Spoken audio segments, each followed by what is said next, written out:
ऐसा प्रोडक्शन देखता हूँ हार्डवेयर कंपनी में, ब्रास कंपनी है और ताले से रिलेटेड मोटर स्पेयर भी बनता है। अच्छा, जिस तरीके से आप ताला उद्योग से जुड़े हुए हैं, तो जी। हाल ही में बजट आने वाला है, तो आपको क्या उम्मीद है? बजट से उम्मीद ये है सर, जीएसटी पे अगर रियायत देती है गवर्नमेंट तो थोड़ा उद्योग पर थोड़ा उछाल आएगा और रोजगार भी बढ़ेगा। मेरा मानना यही है कि गवर्नमेंट से मुझे यही उम्मीद है कि रोजगार बढ़े और जीएसटी पे थोड़ा सा रियायत करे। जीएसटी की वजह से रियायत नहीं हो पा रही है, उस वजह से नहीं हो पाता है, बढ़ नहीं पा रहा है कारोबार। सर मैं करीब 25 साल से इस कारोबार से जुड़ा हुआ हूँ, ऐसी कंडीशन पहली बार देख रहा हूँ और जीएसटी से थोड़ा सा फ़र्क पड़ता है धंधे पर। पहले के बजट में सर कमियाँ ये रह गई थी कि जीएसटी पे उस समय भी ध्यान नहीं दिया गया और जीएसटी पे इस समय भी ध्यान नहीं दिया गया। बेरोजगारी बढ़ गई है, लोगों के छोटे छोटे धंधे बंद हो चुके हैं। मैं सोच रहा हूँ कि थोड़ा सा, मैं क्या सोच रहा हूँ, सारी जनता सोच रही है कि थोड़ा जीएसटी में रियायत मिल जानी चाहिए। इस तरीके से मेरे को इंडिया में काम बढ़ सके, अलीगढ़ में काम बढ़ सके, मेरे को तो उससे ही मतलब है।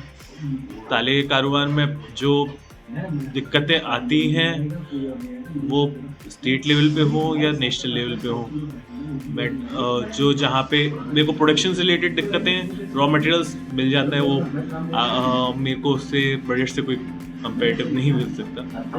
बट हाँ, बजट से ये उम्मीद है कि कुछ ताले का कारोबार बढ़ सकता है तो बढ़े।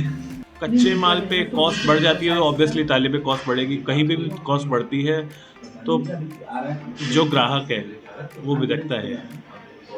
कंपेरेटिवली आपके अलीगढ़ में जो बनता है, मोस्टली जो बनता है वो आपका सादा ताला बनता है, लोहे का ताला।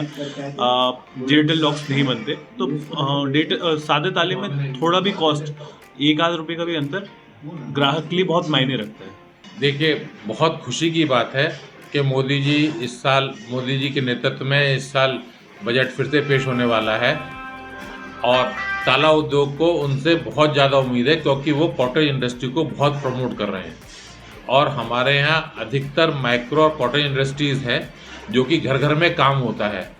और हमें पूरी उम्मीद है कि हमें बिजली के रेटों में सहूलियत मिलेगी, हमें हमारी जीएसटी कम होगी ताकि हम चाइना से और बड़ी कंपनियों से कम्पीट कर सकें। कच्चे माल के अनुपात में 2 से 2.5 गुना बढ़ जाता है, क्योंकि हाथ से बनता है इसलिए कीमती होता है और इसको हम लोग ऑटोमेशन करना चाहते हैं, लेकिन हम लोग क्योंकि माइक्रो इंडस्ट्री वाले हैं, हम लोग उसको अफोर्ड नहीं कर सकते। तो अगर ये कुछ करके हमें उस पर सब्सिडी दें, अपने आप को मॉडर्नाइजेशन करने के लिए सुविधाएं दें, तो हो सकता है कि फिर हम उसको कम कॉस्ट कटिंग करके और चाइना से कम्पीट कर सकें। नहीं, बजट तो हमेशा ही अच्छा आता है, पिछले 9 साल से वो हमेशा कुछ ना कुछ सुधार करते हैं, लेकिन हमें लगता है कि कॉटेज इंडस्ट्री जो है उसको कहीं ना कहीं जीएसटी में और बिजली के रेटों में सब्सिडीज़ मिलनी चाहिए या टर्नओवर पर सब्सिडी मिलनी चाहिए। और एक और दिक्कत जो बहुत ज़्यादा आ रही है कि हमने किसी से अगर माल लिया और उसने अगर जीएसटी नहीं भरी तो उसका भी पेनल्टी हमारे पे पड़ती है और उसके लिए वो 5 साल 7 साल पुराने केसेस को खोल रहे हैं, जो कि हमसे कहा गया था जीएसटी के टाइम पे कि हम लोग थोड़े लीनियंट होंगे, क्योंकि हमने जो परचेज किया हमें नहीं पता थी और अब जाकर के उसमें पेनल्टीज और टैक्स और उसके साथ साथ ब्याज लगा करके हम लोगों को दे रहे हैं, जो कि मेरे हिसाब से गलत है।